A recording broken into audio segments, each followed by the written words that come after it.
Looking for Sally, the podcast. Looking for Sally, Episode 1, Part 2. James and Charlie are on their way south. Sally woke up in a state of shock in a hotel room in her native Boston. But is she really back to reality? Meanwhile,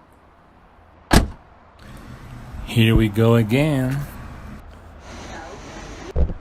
In Seattle, local law enforcement continues their investigation into the disappearance of dozens of young women who are tied to prostitution rings. Currently, not one but several kidnappers are suspected. While a nationwide search is underway, law enforcement has not ruled out the possibility that these women might have either been taken out of the country or even murdered. We will keep you up to date as more leads come in. This world has gone mad. Eddie doesn't know it, but the Ford Mustang that has just passed his pickup truck on Interstate 90 belongs to James. Their fates separate momentarily. Seriously, you could have a real GPS, Dad. Who needs a GPS? Just read the signs. It's an 11-hour drive to Des Moines. We'll stop before dark. Ooh, shall we go to the restaurant? If you like. That's quite a detour, Iowa. I just want to avoid Canada, sweetheart. Charlie speaking? Yeah, hold on, Mike. Jay, are you okay? Mike, what's wrong? I just wanted to check on you after what happened. We're still on the road. Listen, dude, I gotta tell you, there's rumors going around again. I'm not really surprised. Something else. Cops came by the shop asking all kinds of stuff. Wanted to talk about you, you know, kind of guy you are. I guess they're just doing their job. I don't know, man. Something's going down and I got a bad feeling about this. Just be careful with the kid, alright? Of course I'll be careful. I'll call you when I can. What did he mean by again? Nothing you need to know. 8 p.m. Interstate Motel, Central Iowa. James and Charlie are relieved to trade the confined cabin for a room to stretch out in. Maybe it shouldn't be. Thank God, I'm starving. It's almost supernatural. Why don't you go find a place to satisfy your supernatural hunger while I book a room? Or anything that looks like one. Maybe you shouldn't watch this before bed. You'll have nightmares. I don't need this to have nightmares. Dad? It's nothing serious, sweetie. Just a power outage. It's all around. You should do what normal people do and get some sleep. Crap. I heard that. I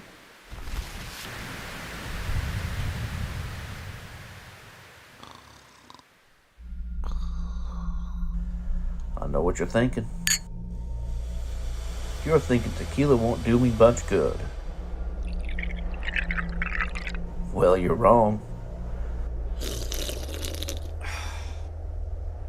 As Charlie drifts off into a deep sleep and the dizziness of alcohol gradually permeates James's mind, something awakens in the shadows. So who's the loser now? He's there, watching them. He could touch them. But it's not time yet, so he lurks behind the drafty curtain. In his drunken delirium, James thinks his imagination is playing a game with him. You're not real. It's just a fucking bug.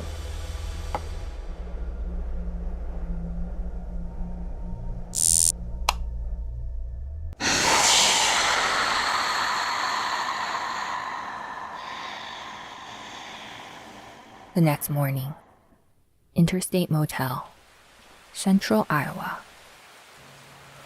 Power and internet back on, it seems.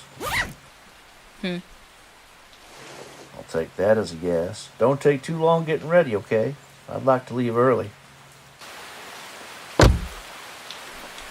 Charlie watches the rain-laden gusts of wind. Her father seems much calmer this morning. Almost too much so. She liked to tell him about the nightmares, but she's afraid of saying too much. So she keeps quiet. She writes in her notebook, crosses it out, rewrites. So, where to now? Her father doesn't answer. Drops of sweat bead on his pale forehead. Dad, are you alright? You're pale. Really pale. I'm okay. You're not gonna faint, are you? The direction wavers, as does his gaze from the road to the rearview mirror. Charlie doesn't understand and gauges the situation anxiously. If he flinches, will she know how to react? James jerks the steering wheel sharply to the right. He nearly hits another vehicle. Dad!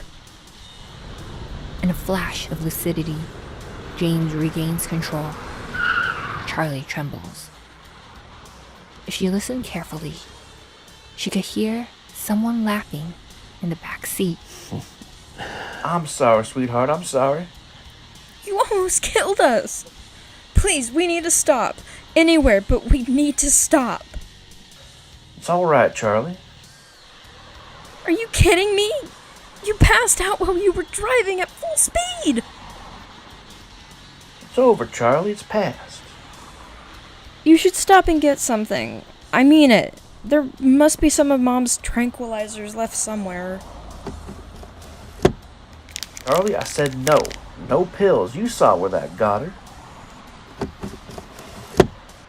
Boston, same day, 2 p.m. Sally lies face down on a hotel room carpet. Her mind wanders between past and present. The memory of the fatal incident that cost her her nursing career, and the anguish that grows, forcing her conscience to awaken.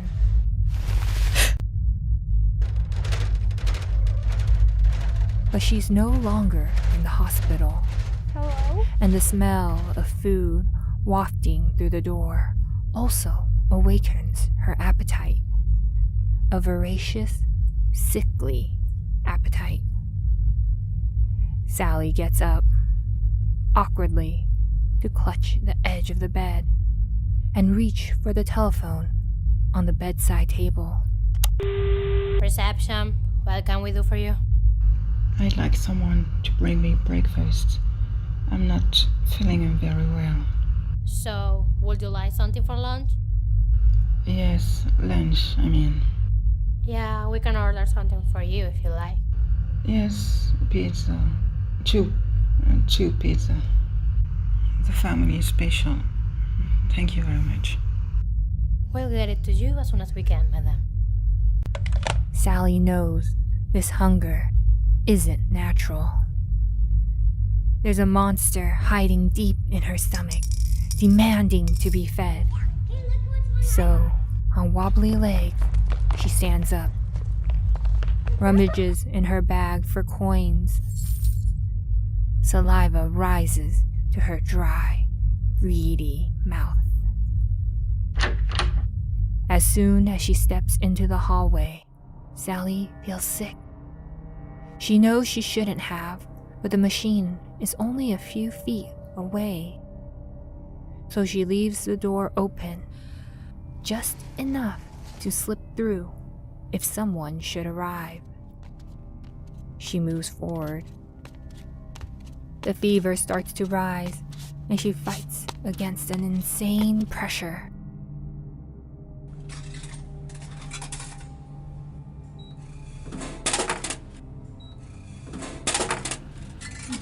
something wrong with you, Sonny.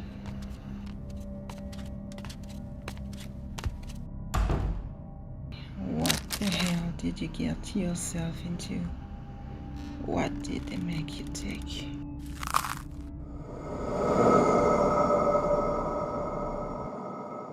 The Mustang continues on its way. Charlie stares at her father, but James doesn't take his eyes off the road. If it happened again, she was certain they wouldn't make it. We've got to stop. What is it now? I have to pee. A sign reads Cheriton River. Unexpectedly, the name brings back memories James thought were buried. Alright, I need a break anyway.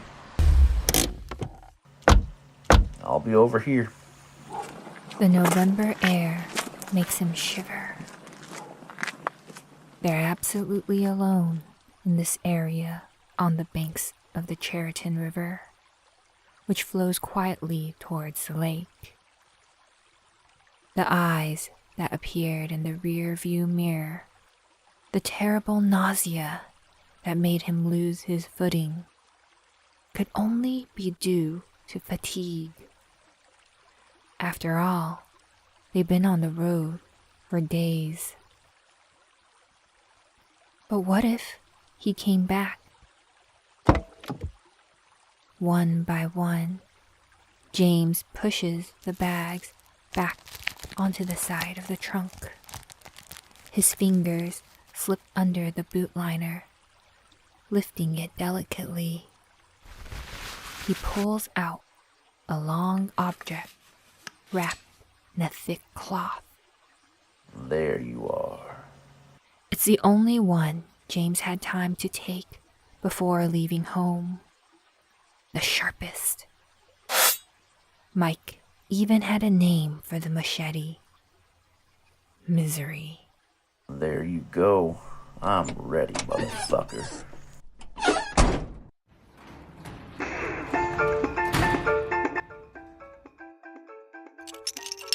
Edu, are you done yet? Just about. Your mind's been on other things since you go back. The garage won't run itself, you know? I know, my love, but I can't stop thinking about it. You're a young kid? I should have asked her name. She looked like she needed help. Forget her. People like that are nothing but trouble. You're probably right.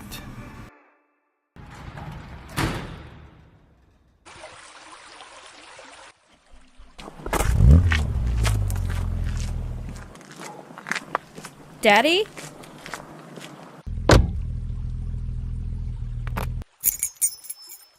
You're starting by yourself now? Are you Christine or what? Charlie Anderson speaking. Wait, where? Hold on, slow down.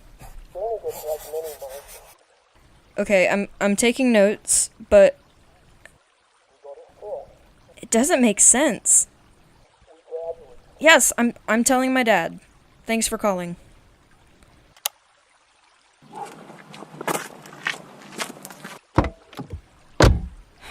Joke wasn't funny. What joke? Never mind. A guy from Seattle PD called. They said they've got a lead. Her card was used at a hotel in Lawrence. In Kansas? I had the same reaction. It doesn't make any sense. I say we go home. We can't do that, Charlie. Why can't we? Look at us. I know, Charlie, but I made a promise that we wouldn't go home without your mother. Find out where it is with modern magic. I want to know for sure. Okay, but I hope it's not some creepy roadside motel. I heard the cockroaches stirring all last night.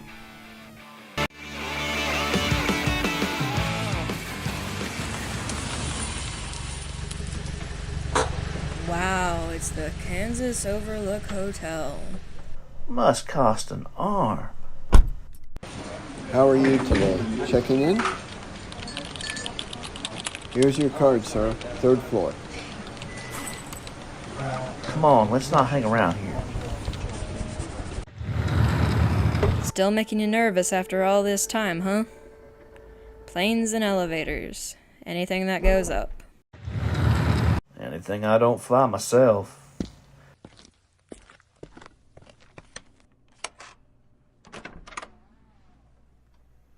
Thank God for that. I'll never move from this room again. You'll have to. Don't expect me to eat those disgusting sandwiches again. Some places feel like a refuge. Charlie sprawls on her bed while her father disappears into the bathroom.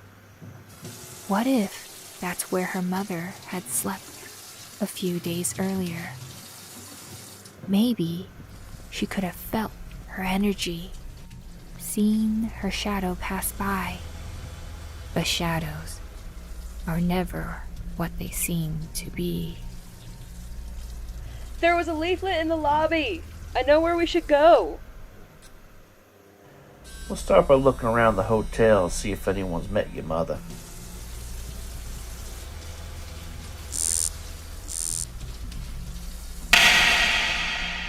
James suddenly freezes. He holds the damp towel in his hands, and his reflection in the mirror has changed. It's no longer him, but a man with eyes blazing like marbles of fire, watching him. There's something familiar, and at the same time, terrifying about him. Dad, is everything alright? I'm fine. The vision disappears as suddenly as it appeared. The feeling of unease, however, remains, clinging to his gut. Did you hear what I said? Hmm. I'm sure this place is haunted. Charlie, there's no such thing as ghosts. If you say so.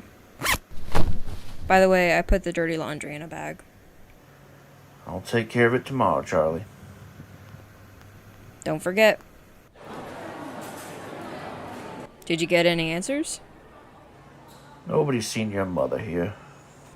I'm sorry, Dad. Let's give ourselves a couple of days just in case and get back on the road to Boston. What do you think? Dad, Yes, my daughter. she's the one who left. Stop feeling guilty. Have a drink. Listen to this. Stull's Cemetery. They say there's a staircase in the basement of the old church, and if you go down it all the way, you'll find the gateway to hell. Oh, please, not again. Come on, we have got to see that. What do you find so interesting about visiting a cemetery? I'm sorry, sir. Perhaps you can try later. I'm really annoyed. I wouldn't want to leave my wife alone for so long. There's room for one more. Well, that's very kind of you, young lady. People usually call me Charlie. You're welcome. And people usually call me Gus, which is nice because that's my name. And I suppose that's your dad? James. I won't bother you. I'll make myself invisible. We've come all the way from Ohio. It's a long trip for people our age. Reminds me of my days as a traveling salesman. Where do you come from? Seattle. On vacation? Funeral. Oh, I'm sorry. I'm so sorry. Ava's right. I'm far too curious. So it's just the two of you? Mommy got held up. Dad, I'm not feeling well. You want us to move? Yes, please. Nice meeting you. See you tomorrow. Or never. Night has extinguished rumors and conversations in the hotel corridors. James's sleep is filled with disturbing creatures. Charlie, on the other hand, doesn't sleep. She's kneeling in the middle of a salt circle. The bottle she borrowed from the hotel restaurant lies beside her bare feet. Her backpack is open like a beast's belly, vomiting out all kinds of talismans. The flame of the candle in front of her flickers with each breath she takes. Red and green, sweet embrace, cast evil out of this place. Charlie? Shit. Charlie, what's going on here? What the hell are you doing? Sorry, Dad. I didn't mean to wake you. What's that supposed to mean? What are you thinking? You know there are smoke detectors, right? I'm sorry. Clean up all this crap and go to bed. No more bullshit. I'm sorry. You can explain tomorrow. I'm just gonna go take a picture of the gazebo. I'll be right back. I'll wait for you on the bench. Hello? Jay, buddy, how are you? As well as I can be. Hey, listen, man. I gotta warn you. Police are back at the shop. They're convinced you're involved. That's a load of crap. Sally had a breakdown. This kind of thing happens every day. I'm serious about this. I think that Karen woman told them something. I shouldn't even be talking to you. You gotta be kidding me. I don't even know this woman. I know, Jay. It's crazy. I told them. Look, I don't want to talk about this anymore. You'll end up doing it, Jay. The voice comes out of nowhere. And no matter how hard James's gaze clings to those around him, he knows that this voice is not from this world. Still angry about the ritual? No, sweetie, it's not you. Is it about Mom? Did the police call? Not the police, Mike. They think I did something. You know that's BS. Yes, I know. We shouldn't even be talking about this. Let's find your mother and everything will be back the way it was.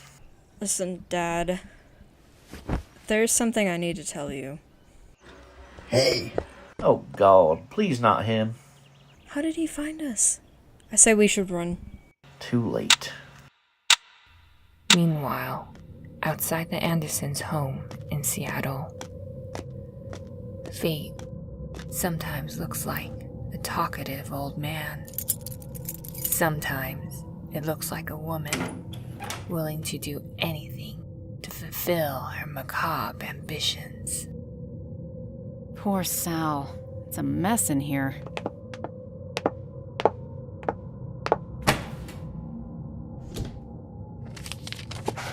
Fuck! There's truly something wrong with you for leaving thumbtacks lying around in a bedroom. You'll soon be rid of this scum, darling, and so will I. It's only a matter of time.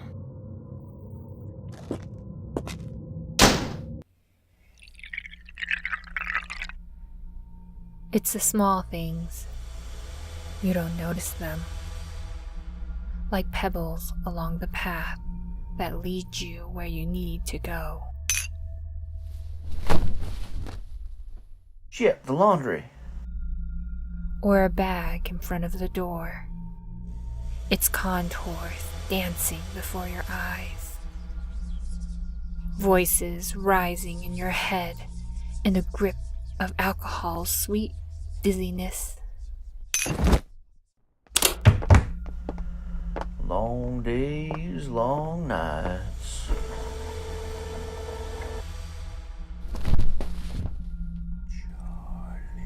I was alone. Leave him alone.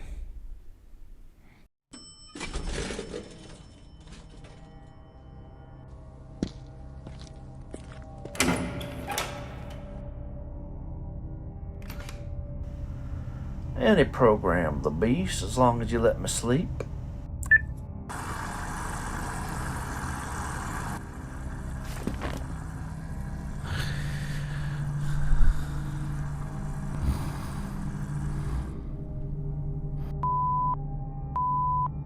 Holy cow.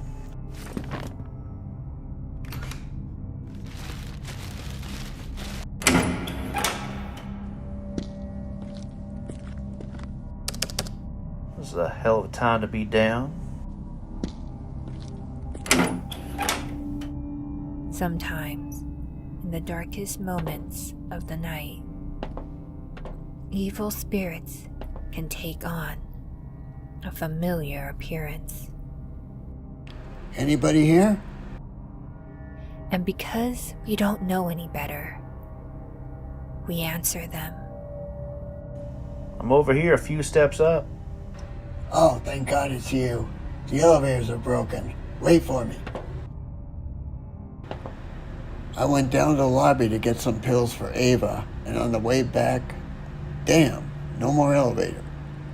I noticed. I feel so much more comfortable going up with you. I can't see so well in the dark.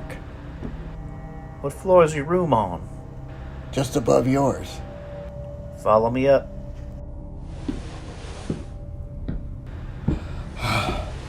I need to stop for a moment. Hold on to the rail, Gus. Damn, I can't reach it. Grab my hand. It's a space of a second that separates balance from a fall. A hand stretched too far. A dizzy spell at the wrong moment. James's gaze is transfixed, and time with it, as old Gus crashes the landing below. A sinister crack echoes in James's wheezing eardrums. His broken neck lies at an improbable angle with the rest of his body, and James finally understands. Fuck.